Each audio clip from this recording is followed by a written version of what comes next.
강저 아래의 물귀신. 오늘 밤은 달이 뜨지 않았다. 강가에서 불어오는 바람은 차갑고 물비린내와 이끼, 진흙 냄새가 섞여 있었다. 리는 강가에 서서 새까만 물살을 내려다보았다. 설명할 수 없는 불길한 감정이 밀려왔다. 모든 것은 일주일 전 가장 친한 친구였던 흥이 이 강에서 갑자기 실종되면서 시작되었다. 사람들은 말했다. 이 강에서는 해마다 익사 사고가 일어난다고. 술에 취해 발을 헛디딘 사람, 장난치다 떠내려간 아이, 무모하게 강 한가운데를 헤엄치다 사라진 사람. 하지만 가장 무서운 것은 물귀신에 대한 이야기였다. 강에서 죽은 원혼들이 저승으로 가지 못한 채 살아있는 사람을 물속으로 끌어당긴다는 전설. 흥은 비오는 밤에 사라졌다. 그날 친구들과 술을 마신 후 다리를 건너던 중 흥이 갑자기 멈춰섰다. 얼굴이 창백하게 질려 있었다. 누가 날 불렀어. 그는 중얼거리더니 친구들의 만류에도 불구하고 강가로 내려갔다. 순식간에 철썩! 물이 요동치더니 흥의 모습이 사라졌다. 사람들은 사흘 동안 시체를 찾았지만 아무것도 발견하지 못했다. 마을의 무당 할머니는 고개를 저으며 낮은 목소리로 말했다. 그 애는 잡혀갔다. 이제 시체도 찾을 수 없을 게야. 리는 귀신을 믿지 않았다. 하지만 단 한 가지 그가 무시할 수 없는 사실이 있었다. 흥이 돌아왔다. 사흘밤 내내 창문 밖에서 그를 부르는 소리가 들렸다. 처음에는 강가의 물결소리처럼 들리는 가벼운 두드림이었다. 그러나 점점 바람 속에서 속삭이는 소리가 들려왔다. 린, 내려와. 나랑 같이 가자.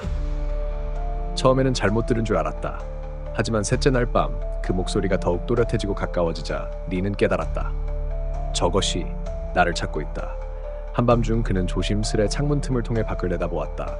마당 한가운데 흥이 서 있었다. 하지만 그것은 흥이 아니었다.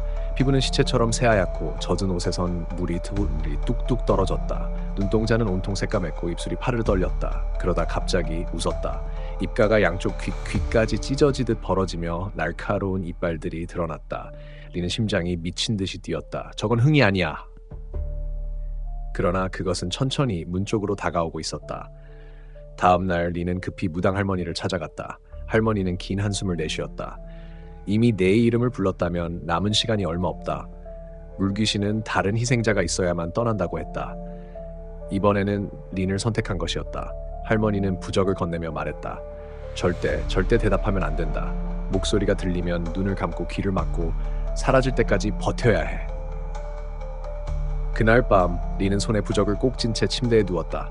그러나 똑똑똑 문을 두드리는 소리가 들렸다. 린, 나와. 나 너무 추워. 린은 온몸이 떨렸다. 그러나 절대 대답하면 안 된다. 그는 숨을 죽였다. 날 잊은 거야? 목소리가 떠야. 나 혼자 버려두는 거야? 린은 이빨을 꽉 물었다. 손에 쥔 부적이 떨리기 시작했다. 바깥에서는 거친 숨소리가 들렸다. 마치 누군가 문틈에 얼굴을 들이대고 있는 것처럼. 그때 딸깍! 문고리가 돌아갔다. 하얀 손이 문틈으로 들어왔다. 리는 비명을 질렀다. 그러나 문이 활짝 열렸다. 새까만 형체가 방 안으로 뛰어들었다. 그리고 그를 붙잡고 창문 밖으로 끌고 갔다. 찬 바람이 울부짖었다. 리는 필사적으로 버텼다. 그러나 젖은 손이 그의 발목을 단단히 움켜쥐었다. 그의 몸이 아래로 끌려갔다. 깊고 깊은 검은 강 속으로. 그곳에서 흥이 기다리고 있었다. 그것이 고개를 들었다. 새까만 눈동자가 섬뜩하게 빛났다. 입이 찢어질 듯 벌어졌다. 그리고 끔찍한 목소리로 속삭였다. 내려와! 같이 가자! 리는 강물 속으로 끌려 들어갔다. 얼음장 같은 물이 코와 입을 가득 채웠다. 귀는 먹먹해지고 눈앞은 온통 암흑. 그리고 바닥에서 수없이 많은 손들이 솟아올라 그를 붙잡았다. 다음날 아침 사람들은 강 위에 떠오른 린의 시체를 발견했다. 눈을 크게 뜬 채로. 그날 이후 달 없는 밤이면 강가에서 들리는 목소리가 있었다. 내려와, 같이 가자. 그리고 어리석게도 대답하는 사람이 가끔 있었다.